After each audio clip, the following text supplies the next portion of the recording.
오늘부터 우리는 에베소서의 말씀을 묵상하게 됩니다. 이 에베소서는 특히 교회론에 대해서 아주 소중한 가르침을 주고 있죠. 오늘날 특히 한국 교회가 위기를 경험하고 있고 신앙을 가지고 있다고 하면서도 교회를 떠나는 사람들이 점점 늘어나고 있습니다. 정말 이런 사람들에게 교회가 어떤 의미가 있는지 또 어떤 역할을 해야 하는지에 대해서 우리는 분명히 대답할 수 있어야 한다는 것이죠. 그래서 지금도 여전히 교회가 소망이고 우리의 신앙에 있어서 교회가 필수적이다라고 하는 것을 우리는 에베소서를 통해서 확인할 수 있습니다. 우선 에베소서의 발신자와 수신자에 대해서 밝히고 있습니다. 1절 보십시오.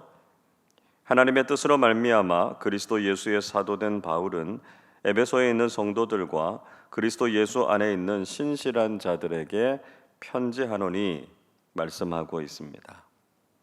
이 편지의 발신자는 그리스도 예수의 사도인 바울입니다. 특별히 바울은 하나님의 뜻으로 예수 그리스도의 사도가 되었다라고 하는 것을 강조하고 있습니다. 우리가 잘 아는 것처럼 바울은 계속해서 사도권에 대한 공격을 받았기 때문에 자신의 사도권이 하나님으로부터 왔다라고 하는 것을 변증하고 있는 것이죠.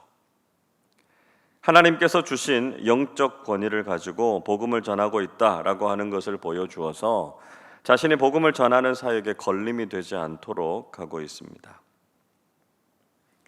이 편지의 수신자는 에베소 교회의 성도들입니다. 이 에베소라고 하는 도시는 현재의 튀르키예, 터키죠. 터키의 남서쪽 해안에 위치한 도시인데요.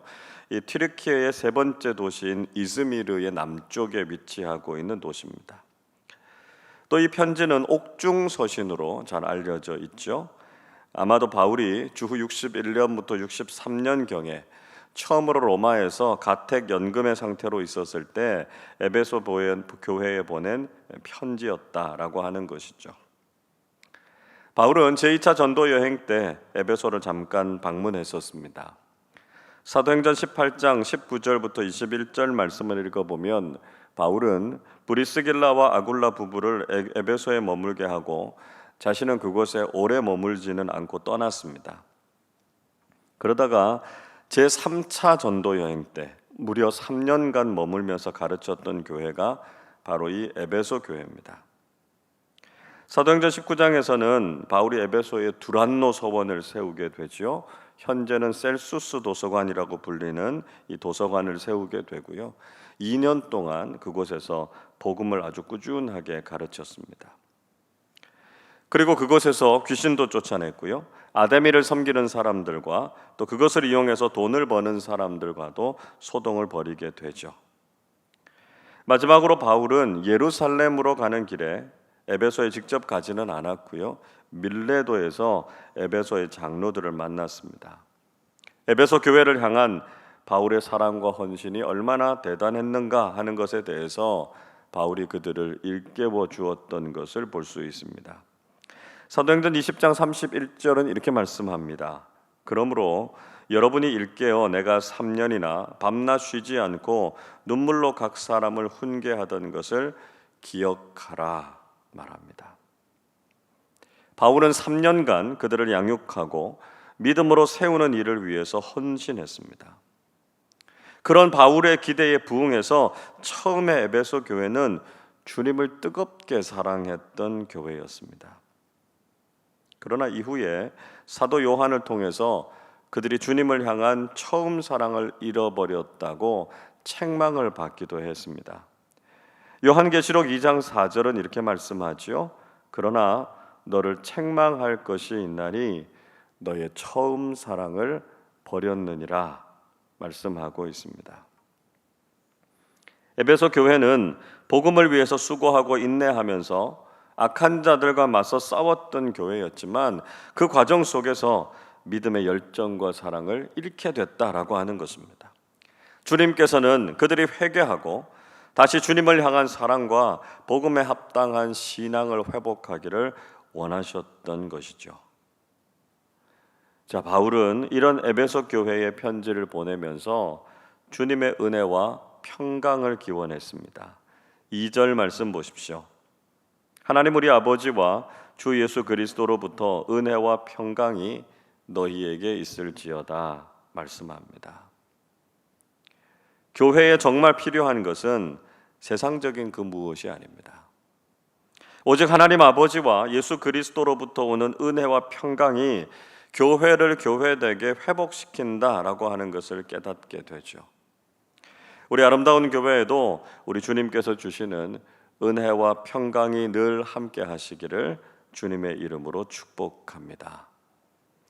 자, 이어서 바울은 하나님을 향한 찬송을 올려드리고 있습니다. 교회는요, 하나님을 찬양하는 공동체가 되어야 한다는 것이죠. 자, 그러면 구체적으로 어떤 제목으로 찬송하고 있습니까? 먼저 신령한 복을 주신 하나님을 찬송하고 있습니다. 우리 3절을 한 번 더 같이 읽어보겠습니다. 찬송하리로다 하나님 곧 우리 주 예수 그리스도의 아버지께서 그리스도 안에서 하늘에 속한 모든 신령한 복을 우리에게 주시되. 먼저 바울은 하나님께서 그리스도 안에서 하늘에 속한 모든 신령한 복을 우리에게 주셨다 이렇게 찬송하고 있습니다. 바울은 하나님께서 우리에게 복을 주시는 분이시다 하는 것을 밝히고 있죠. 그런데 그 복은 오직 예수 그리스도 안에서 우리에게 주어진다라고 하는 것입니다. 이 그리스도 안에서라고 하는 말 헬라어로는 엔 크리스토라고 하는 말인데요. 바울 신학에 있어서 아주 중요한 구절입니다. 하나님께서 우리에게 주시고자 하는 각종 좋은 것들은 반드시 예수 그리스도 안에서 우리에게 주어지게 된다는 것이죠. 예수님이 아니면 우리는 하나님께서 주시는 복을 누릴 수 없다는 것입니다. 그러면 우리에게 주신 신령한 복이라고 하는 것 무엇일까요? 이 신령한이라고 하는 헬라어 단어 푸뉴마티케라고 하는 말은 영적인 성령님께서 주시는 그런 의미를 가지고 있습니다. 즉 우리가 그리스도인으로서 누리게 되는 영적인 복을 의미하죠. 구원, 영생, 은혜, 평강 이런 것들을 가리키는 겁니다. 하나님께서는 늘 우리에게 신령하고 좋은 복을 허락해 주신다는 것이죠. 우리는 이 세상의 물질적인 복에만 머물러 있을 것이 아니라 영원하고 하늘에 속한 복을 구하면서 살아야 한다는 것입니다. 둘째로 우리를 택하시고 예정하신 것을 찬송하고 있습니다. 4절과 5절도 같이 읽어보겠습니다. 곧 창세전에 그리스도 안에서 우리를 택하사 우리로 사랑 안에서 그 앞에 거룩하고 흠이 없게 하시려고 그 기쁘신 뜻대로 우리를 예정하사 예수 그리스도로 말미암아 자기의 아들들이 되게 하셨으니. 바울은 하나님께서 우리를 택하셨고 그 기쁘신 뜻대로 우리를 예정하셨다 이렇게 고백하고 있습니다. 즉 우리는 우리 자신의 의지나 선택으로 구원을 받은 것이 아니고요, 태초부터 있었던 하나님의 영원하신 계획, 즉 예정을 통해서 구원을 받았다는 것이죠. 하나님께서는 인간이 타락했던 바로 그 시점에서 메시아를 보내주셔서 구원하실 것이다 하는 것을 계획하시지 않으셨습니까? 그리고 그 계획 안에서 이미 우리는 구원을 받도록 선택받은 사람들이 되었다는 것이죠. 이 예정을 믿는 믿음은 우리의 신앙에 있어서 아주 유익합니다. 무엇보다 예정은 우리의 노력이나 계획이 아니라 하나님의 주권으로 이루어졌다라고 하는 것을 깨닫게 되죠. 영원하시고 완전하신 하나님의 주권을 믿기 때문에 우리는 결코 구원의 확신에서 흔들리지 않게 됩니다. 그리고 예정은 우리의 공로나 의로움이 아니라 오직 하나님의 은혜로 이루어졌다는 것을 믿게 하죠. 우리가 무엇을 잘 했기 때문에 구원을 받은 것이 아니라 이미 우리를 먼저 택하신 하나님의 은혜가 있었다는 것입니다. 아무런 자격이 없는 우리를 구원해 주신 하나님께 감사드리고 구원의 은혜를 겸손하게 누리는 사람들이 되어야 한다는 것이죠. 셋째로, 거저 주시는 은혜의 영광을 찬송하고 있습니다. 6절 같이 읽어보겠습니다. 이는 그가 사랑하시는 자 안에서 우리에게 거저 주시는 바 그의 은혜의 영광을 찬송하게 하려는 것이라. 하나님께서 우리에게 주신 이 구원의 은혜는 거저 주시는 은혜다 말씀하고 있습니다. 우리가 도저히 죄의 값을 치를 수 없었기 때문에 하나님께서 그 값을 치르시고 우리에게 아무런 대가 없이 구원의 은혜를 주셨습니다. 그래서 구원은 우리에게 주신 하나님의 선물이라고 우리가 고백하고 있지 않습니까? 우리가 선물을 받기 위해서 무슨 돈이나 대가를 지불하려고 한다면 그것은 선물을 주시는 분에 대해서 아주 큰 신뢰를 범하는 것입니다. 우리가 선물을 받을 때는요, 감사한 마음으로 받으면 되고요, 그 선물을 주신 분에 대한 고마움을 표현할 수 있어야 한다는 것이죠. 그래서 우리는 늘 이 거저 받은 구원, 그러나 도저히 상상할 수도 없이 값진 구원의 은혜에 대해서 찬송이 끊이지 않는 삶을 살아야 한다는 것입니다. 여러분, 오늘도 하나님께서 베풀어 주신 은혜와 복을 기억하면서 온 교회가 하나님을 향해 찬송을 올려드리실 수 있기를 바랍니다. 우리가 하나님 생각할 때 찬양하지 않을 수 없죠. 우리에게 신령한 복을 주시고 태초부터 우리를 구원하실 계획을 세우시고 예수 그리스도 안에서 우리를 선택해 주셨습니다. 그리고 아무런 자격도 아무런 공로도 없는 우리를 값없이 구원해 주신 그 놀라운 은혜를 통해서 우리는 하나님의 자녀들이 되었습니다.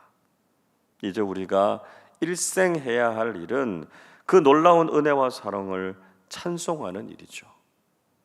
우리에게 베풀어 주신 이 구원의 은혜와 영적인 복에 감사하면서 오늘도 하나님을 찬양하며 높여드리는 귀한 하루의 삶을 살아가시기를 주님의 이름으로 축원합니다.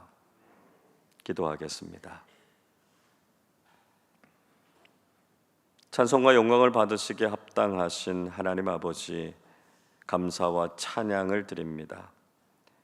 죄인인 우리를 사랑하셔서 예수 그리스도 안에서 저희들을 예정하시고 값없이 주시는 구원의 은혜로 하나님의 자녀 삼아 주심에 감사를 드립니다. 그리고 이 땅을 살아가는 동안에도 하늘의 신령한 복을 주셔서 하나님 나라 백성으로 살게 하시니 또한 감사드립니다. 우리가 그 무엇으로도 하나님의 은혜에 다 보답할 수 없지만 날마다 하나님의 은혜와 사랑을 찬양하며 감사하는 우리 모두 되게 하여 주옵소서. 새로운 계절, 새로운 한 달을 시작하는 9월의 첫날에 주님 앞에 나와 기도하게 하시니 감사드립니다. 하루하루 살아가는 것이 오직 하나님의 인도하심과 보호하심임을 고백하게 하시고 9월 한 달도 하나님의 은총이 넘쳐나게 해 주옵소서. 사랑하는 교우들 더욱 강건하게 하시고 병들거나 다치지 않게 하시며 평안과 형통의 복을 허락해 주옵소서. 긴 코로나 상황으로 지치고 경제적인 위기로 인해서 여전히 우리의 삶은 많이 어렵습니다. 그러나 늘 저희들의 삶을 살피시고 돌보시는 하나님의 손길로 인해서 부족함 없는 삶 살게 하시고 영적으로도 더욱 강하게 무장하게 하셔서 믿음의 삶에서 승리하게 해 주옵소서. 이번 한 달도 오직 하나님의 영광을 위해서 귀하게 쓰임 받는 삶 살게 하여 주시옵소서. 감사드리며 우리 주님 예수 그리스도의 이름으로 기도하옵나이다. 아멘.